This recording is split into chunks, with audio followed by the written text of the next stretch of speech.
Agama dan budaya. Sepertinya dua hal ini tidak bisa dipisahkan satu sama lain. Agama sebagai sebuah keyakinan dan budaya sebagai sebuah kebiasaan. Bangsa Cina sejak ratusan tahun sebelumnya sering berkelana dan banyak menjelajah dunia. Tak terkecuali mendaratkan kapal-kapal mereka di tanah Nusantara.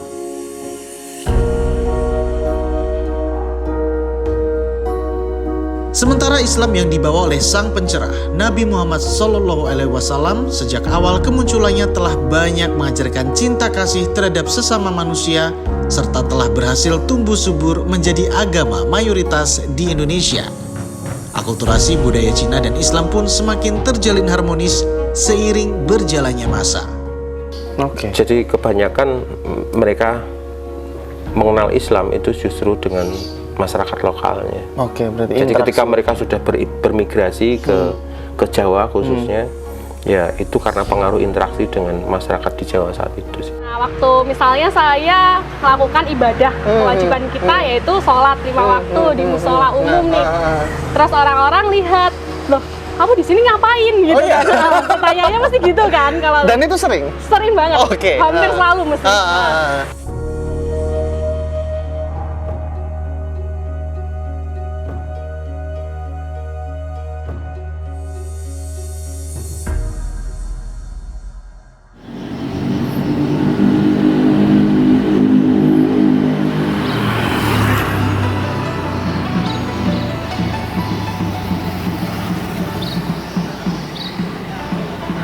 Indonesia selalu menyimpan puspa warna keberagaman sebagai wujud nyata keberadaan Bhinneka. Beragam suku, agama, ras, dan antar golongan seolah sepakat untuk bersatu padu saling mesra di tanah Zamrud Khatulistiwa. Tak terkecuali bagi etnis Tionghoa. Sejak awal kedatangannya di abad kelima, bangsa Cina dengan cepat menyebar ke seluruh penjuru Nusantara. Termasuk bagaimana mereka berkenalan dengan agama Islam sebagai lentera sejak berabad-abad lamanya. Lalu bagaimana para Tionghoa bisa menerima Islam sebagai sebuah keyakinan tanpa mengurangi sedikit pun warisan dan budaya nenek moyang? Mari saya ajak mengenal lebih dekat Muslim Tionghoa. Bersama saya Tori Andromeda, selamat datang di Cover Story Unfold.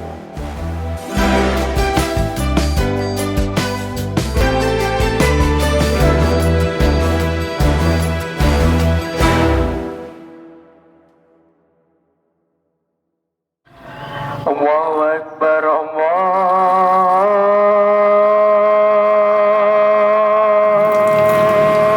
Akbar. Feve. Ya.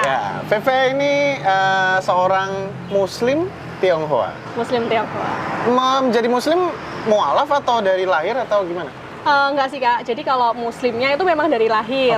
Cuman memang papahnya yang mualaf. Oh gitu. Jadi sebenarnya saya sendiri ini kan keturunan Chinese. Tapi papa saya dari Katolik masuk ke Muslim. Mama saya itu Jawa, memang dari basicnya memang Muslim. Jadi gitu. Campuran ini. Campuran. Menghasilkan aku yang seperti ini. Tapi masih terlihat sekali ya Tionghoanya ya. Gak tahu kenapa ya lebih dominan Tionghoanya itu sih yang jadi masalah. Berarti dari lahir memang sudah Muslim. Tapi kebetulan dari papa ya yang mualaf ya. Betul. Nah, menjadi seorang Muslim keturunan Tionghoa seperti Feve ini. Ada anggapan-anggapan dari orang luar nggak sih? Wah, ini Muslim Tionghoa. Mungkin ada yang aneh atau bahkan mungkin ada yang tidak pernah menduga bahwa Feve ini Muslim gitu. Ya, banyak banget. Banyak banget. Hampir semuanya ya, hampir semuanya.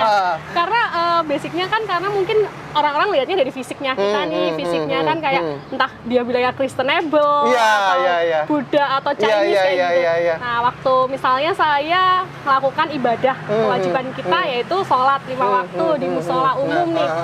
Terus orang-orang lihat, loh kamu di sini ngapain gitu kan? Pertanyaannya mesti gitu kan kalau. Dan itu sering? Sering banget, hampir selalu mesti. Nah itu sering banget, jadi kayak orang-orang nganggapnya bahwa kalau dari fisik kok nggak masuk ke Islam ya? Lalu aku ngelakukan ibadah ternyata Islam. Nah, itu yang bikin orang-orang mungkin kaget. Tapi kalau untuk pandangan buruknya sih nggak ada ya Kak. Jadi orang-orang cuman kaget aja pasti di awal. Cuman pasti support sih. Jadi sekarang mulai orang-orang tahu kalau waktunya sholat ya kita sholat bareng-bareng kayak gitu. Kalau pandangan buruk enggak. Cuman kaget iya. Apalagi kamu mungkin hari-hari juga terbiasa nggak pakai hijab juga ya. Tapi kalau sholat pasti ya.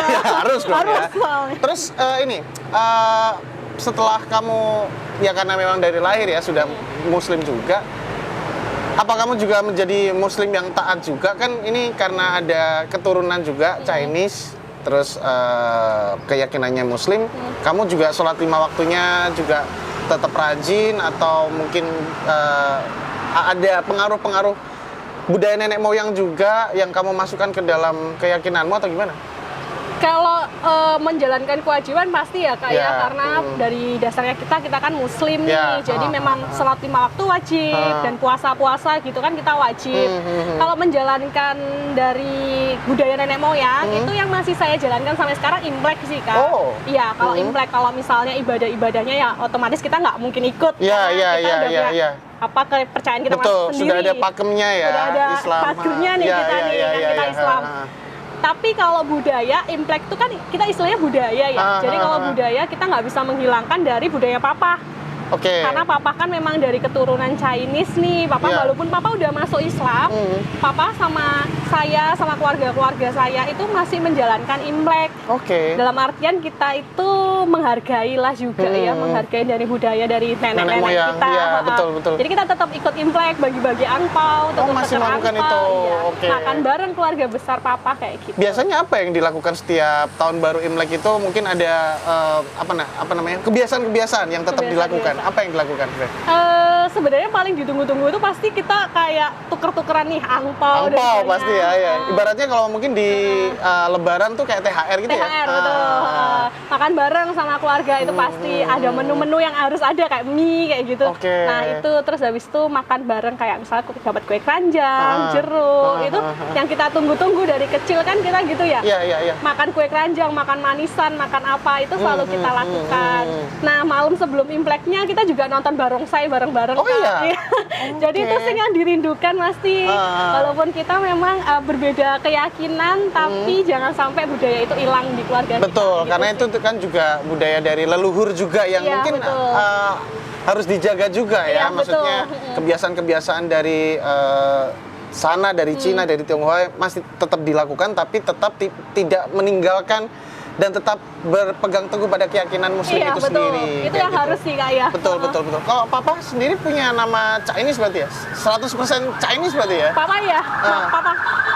Nenek kakek. Jadi papahnya mama, papahnya papa sama mamahnya papa, otomatis nenek kakeknya saya itu asli. Jadi memang Papa punya nama Chinese. Siapa namanya? Nama Chinese siapa Papa ya? Chu Chet Wei. Wow. Kalau aku udah nggak punya. Kamu udah nggak punya berarti. Berarti gitu. Keputus di Papa, kamu udah nggak punya. Cuman sebisa mungkin saya dan kakak saya dan adik-adik saya tetap mempertahankan budaya Papa juga sih. Jangan sampai hilang. Kalau selain Imlek nih, mungkin hari-hari ada kebiasaan-kebiasaan dari Papa mungkin yang sebagai keturunan Tionghoa juga yang masih dilakukan nggak? Apapun itu misalnya. Kalau Papa sendiri udah enggak ya Kak? Mungkin ada ornamen-ornamen yang masih dipasang di rumah mungkin. Rasanya udah nggak ada sih, nggak ada. Cuman ya memang kalau dulu waktu kakek masih ada, engkongnya saya masih ada, memang engkong masih menjalankan ibadah kayak misalnya ibadah pakai yongsua, dupa gitu. Tapi kalau Papa udah nggak, karena Papa udah masuk ke muslim juga. Jadi Papa tetap sholat juga nih. Nah, itu sih yang luar biasa. Ditiru dari papahnya, akhirnya menghasilkan anak-anaknya juga kayak gini. Gitu sih. Nah, Faye, mungkin terakhir ya. Bagaimana kamu memberikan ruang tersendiri antara budaya dan keyakinan kamu? Budaya kamu sebagai seorang keturunan Tionghoa, seorang keturunan Cina, dengan kamu juga seorang Muslim gitu. Pasti ada sekat dong. Ada ruang tersendiri yang tidak bisa digabungkan. Seperti apa kamu mau memaknai hal tersebut? Sebenarnya luar biasa sih Kak, seru juga jadi seorang Muslim tapi dengan keturunan Chinese. Itu luar biasa. Mungkin teman-teman di sana, di luar sana yang sama kayak saya itu juga merasa bukan keren sih, kayak seru pokoknya. Seru banget. Merasa berbeda mungkin. Maksudnya Idul Fitri kita merayakan, Imlek kita juga merayakan. Nah, sekatnya itu sebenarnya kita memang harus tahu nih, sekatnya kita apa nih. Dalam artian kita seorang Muslim, di mana kita tetap harus menjalankan ibadah sesuai dengan keyakinan kita. Ya, betul. Tapi jangan sampai budaya dari nenek moyang kita ini, yang dari papahnya kita ataupun mamah kita yang keturunan Chinese, jangan sampai hilang. Dalam artian jadi ibadah kamu jangan ikut karena kamu udah punya patokan sendiri. Tapi budayanya tetap, kalau kita namanya budaya jangan sampai hilang mau gimana pun budayanya. Nah, itu tetap menjaga terahnya itu ya. Betul. Gimana kita saling menghargai dan jangan lupa kewajiban kita gitu sih Kak. Awalnya bangsa Tiongkok banyak menyebar ke seluruh penjuru dunia dengan tujuan kegiatan perdagangan dan perniagaan. Namun catatan sejarah menyebutkan bahwa beberapa tentara kekaisaran Cina sempat melakukan ekspansi ke Nusantara, tentunya dengan tujuan politik.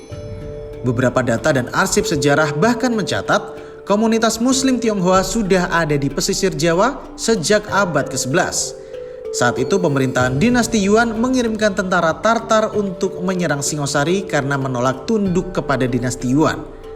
Awalnya tentara Tartar berhasil menang, lalu kemudian dikalahkan oleh Raden Wijaya dari Majapahit. Karena kekalahan itu, tentara Tartar dipaksa pulang ke Cina, namun beberapa dari mereka memilih menetap di Jawa dan banyak dari mereka yang beragama Islam.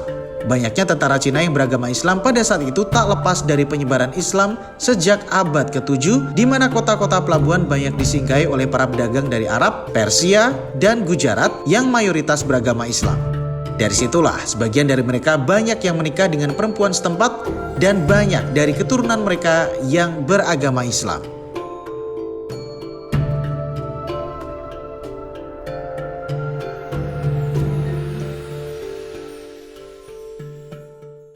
Mas Bernard, Siap. akhirnya ketemu lagi ya. Setelah susah sekali dihubungi ya. Alhamdulillah. Alhamdulillah akhirnya bisa kesini lagi ke Museum Purabaya setelah kemarin kesini membahas museumnya.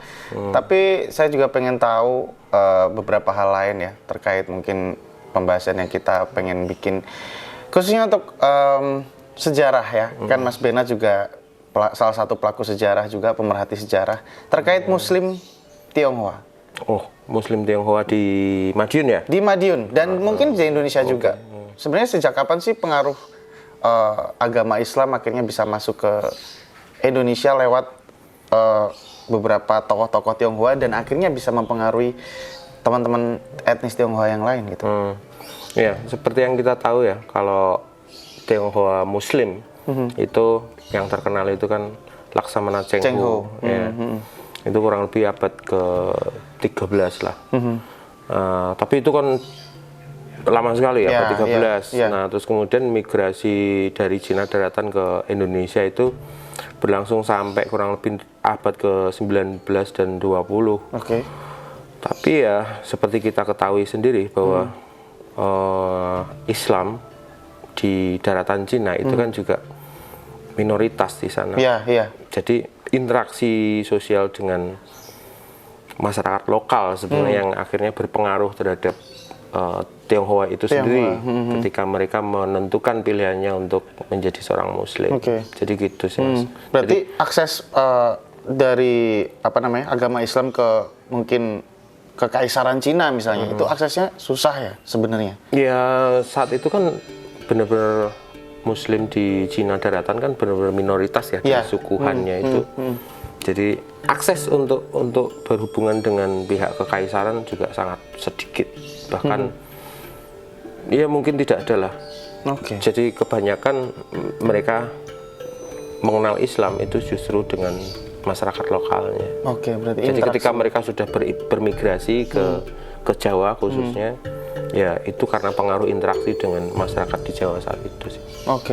Dan yang membawa mungkin ada beberapa tokoh-tokoh, mungkin khususnya di Madiun sendiri? Kalau di Madiun saya kurang tahu ya, tapi kalau di nasional kita kenalkan yang Pak Yusuf Hamka. Pak Yusuf Hamka.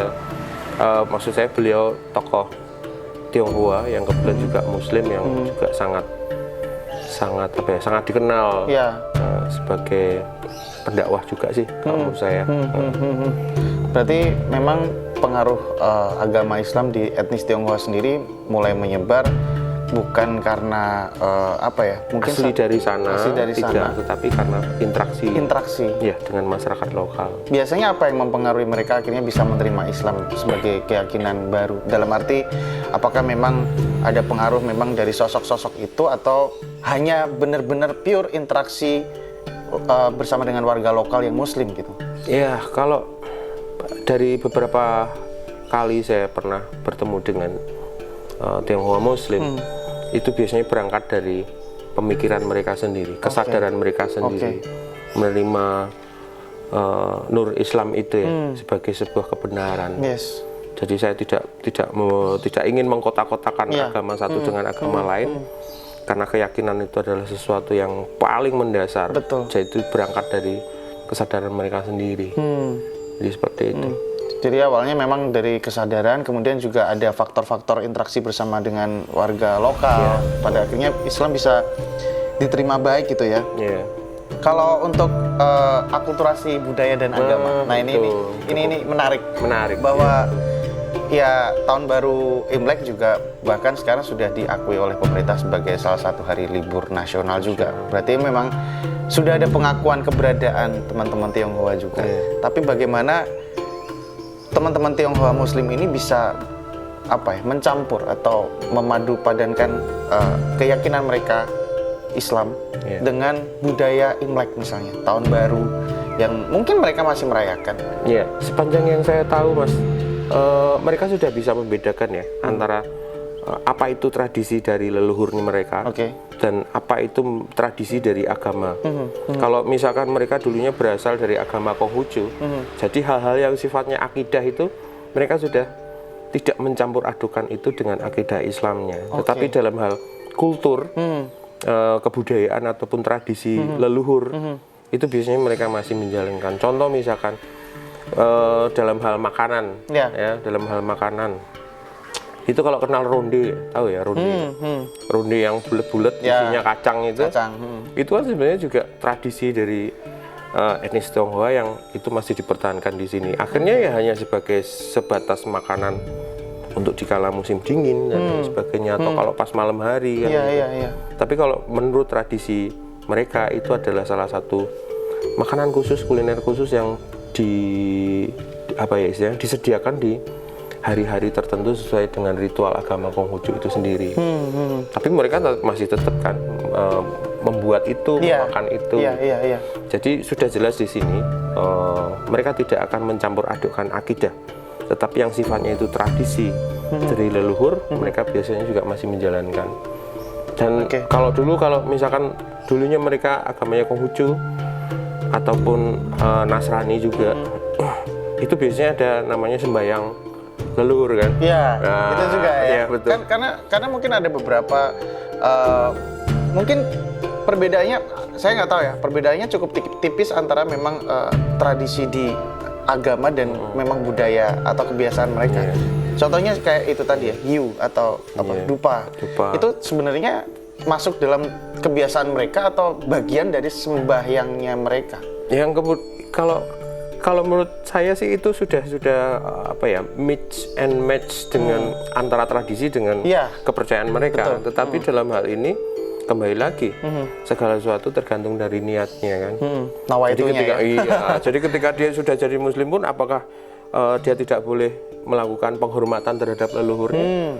Saya pikir agama Islam juga mempunyai tradisi yang sama. Bagaimana kita menghormati orang tua kita ketika mereka sudah meninggal, kita mendoakan mereka dengan selamatan misalnya. Jadi bukan terus kemudian kita meminta sesuatu dari orang yang sudah meninggal, tetapi bagaimana justru kita mendoakan mereka agar di kehidupan yang selanjutnya mereka mendapatkan tempat yang sebaik-baiknya. Jadi seperti itu. Ada beberapa yang masih bukan sembahyang kemudian terus bakar hiu sampai sujud-sujud, tapi lebih mungkin mempertahankan tradisinya. Mungkin papan nama arwahnya masih ada, tapi itu sebagai pengingat bahwa ini adalah leluhur saya. Dan mereka mungkin membacakan doa-doa untuk leluhurnya. Jadi seperti itu, Mas. Berarti kembali lagi ke niat itu tadi, Iya, ya, betul. nawaitunya gitu. Iya. Bahkan ada beberapa hiyo yang mungkin yang juga dipakai adalah untuk wewangian misalnya. Betul. Betul. Rasulullah sendiri juga suka dengan wewangian juga kan. Bahkan kemarin saya lihat juga ternyata di sekitar Ka'bah pun juga ada beberapa petugas yang ternyata juga membawa dupa ya, jadi membakar dupa untuk wewangian di sekitar area Ka'bah. Iya. Oke. Jadi memang balik lagi ke niat awalnya seperti apa. Bakar dupa untuk sembahyang mungkin memang sudah beda Ya, lagi mungkin sudah akidahnya beda ya. lagi ya. Tapi ketika untuk kebutuhan wewangian atau untuk betul. menghormati leluhur, Iya. sepertinya it's okay ya. Ya. Asalkan tidak seperti tadi saya sampaikan, Ya. tidak mempengaruhi akidah mereka terhadap agama Islam itu sendiri. Ya. Jadi seperti Dan itu. selama ini Mas Bernard juga masih menemui teman-teman Muslim Cina yang melakukan hal itu. Masih ada beberapa yang masih. Jadi mereka menghormati Ya. leluhurnya. Keberadaan mereka hari ini itu karena ada keberadaan leluhurnya. Iya. Ya, jadi seperti itu. Oke.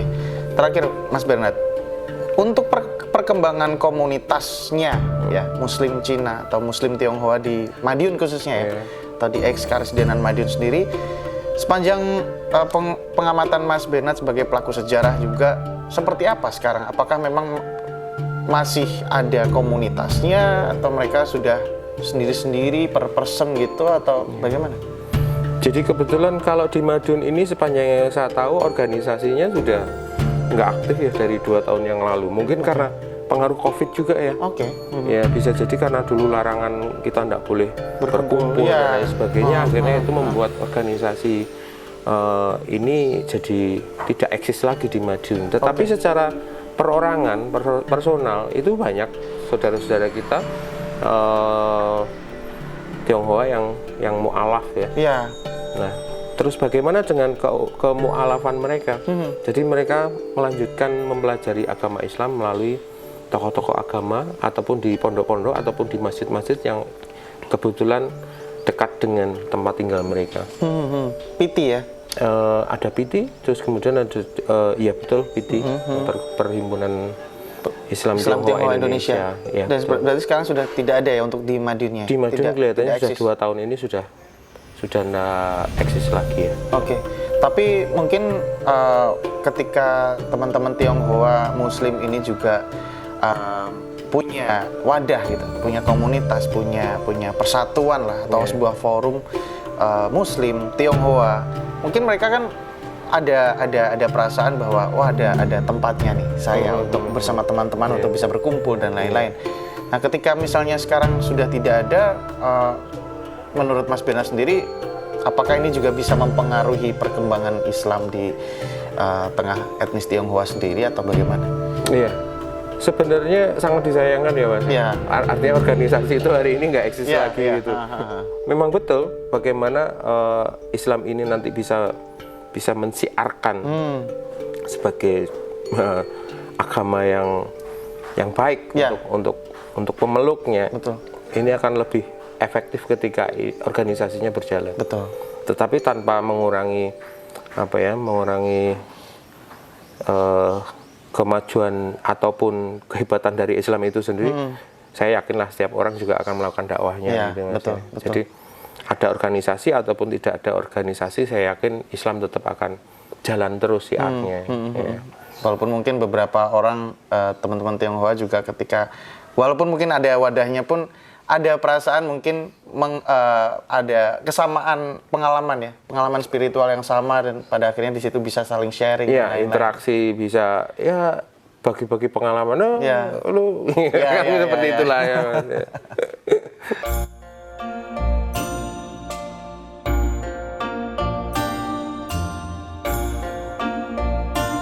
Indonesia dengan beragam warna-warni perbedaannya memang sepatutnya dirumat demi terciptanya kerukunan umat. Sepertinya bukan lagi tentang menyebut si Cina atau si Jawa, tapi bagaimana semangat menjaga perdamaian ini akan dibawa. Selamat pagi Pak Dahlan. Selamat pagi. Ya, senang sekali bisa ketemu ya. Alhamdulillah. Pak Dahlan ini sebagai ketua FKUB ya, Benar. Forum Kerukunan Umat Beragama Madiun. Betul. Nah, Pak Dahlan, ini kan sebentar lagi saudara-saudara kita mungkin umat atau etnis Tionghoa mungkin ya. Ini mau merayakan tahun baru. Tepat kalau diterjemahkan sebagai agama Konghucu gitu. Agama Konghucu mungkin ya. Iya, iya. Agama Konghucu, dan juga ada mungkin ya budaya merayakan Imlek Ya, gitu ya, ya. atau tahun baru Cina. Ya. Nah, bagaimana FKUB ini memaknai tahun baru Imlek, yang mana ini hubungannya untuk memupuk kerukunan antar umat beragama, Pak Dahlan? Ya. Sudah sepantasnya antar umat beragama ini bisa saling menghormati dan saling menghargai. Ya. Berkenaan dengan hari raya Imlek misalnya, juga ada baiknya kalau antar umat beragama ini saling menyampaikan selamat, selamat memperingati hari raya Imlek. Itu. Ini semata-mata untuk menjaga kerukunan antar umat beragama. Ya. Gitu. Ya, meskipun ya kita nggak tahu persis apa sebenarnya yang dimaksud dengan Imlek itu sendiri. Iya. Tapi ketika seorang Muslim mengucapkan selamat tahun baru Imlek, sebetulnya nggak masalah. tidak ada masalah. Boleh saja. Boleh saja. Jadi nggak ada larangan kita menyampaikan selamat hari raya terhadap umat beragama lain. Kecuali mungkin mengikuti beberapa ritual-ritualnya yang mungkin keluar dari kaidah Islam mungkin. Ya, yang menyimpang dari kaidah Islam itu yang nggak boleh. Ya. Terus apa saja sih kunci untuk memupuk kerukunan ini, Pak Dahlan? Dalam arti memang kita hidup di Indonesia yang multikultural, Ya. kemudian banyak agama di situ. Kunci memupuk kerukunan antar umat ini seperti apa? Yaitu yang jelas antara umat beragama ini ada saling pengertian, saling menghargai, Ya. dan saling menghormati. Contohnya misalnya seperti apa? Ya, kalau umat agama lain melaksanakan ritual atau ibadah sesuai dengan agamanya masing-masing, kita tidak perlu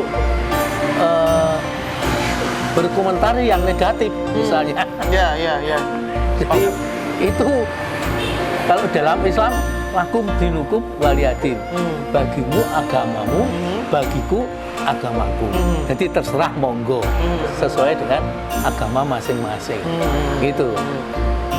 Kalau misalnya merasakan euforianya tidak masalah ya? Nggak masalah. Tidak masalah. Nggak masalah.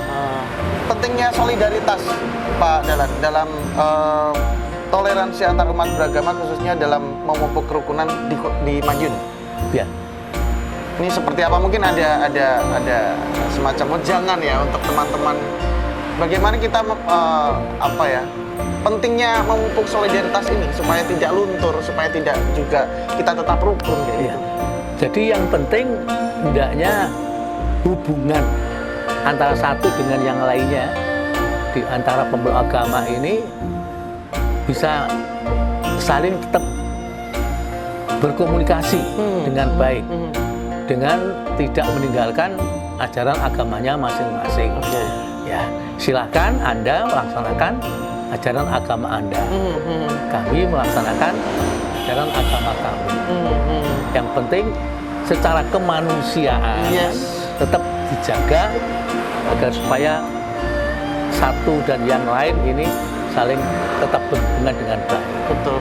Sehingga yang namanya itu hidup gotong royong itu juga perlu dilaksanakan oleh sesama umat beragama.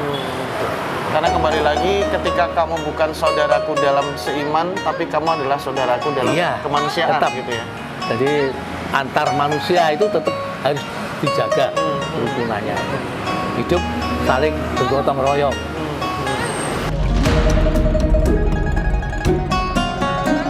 Indonesia merupakan rumah, dan keberagaman ialah anugerah. Tanpa pandang suku, etnis, dan agama, semua membaur dalam satu harmonis sepanjang masa. Kini kita menyambut tahun kelinci air. Sudah saatnya pula tugas kita menjaga toleransi agar terus terukir.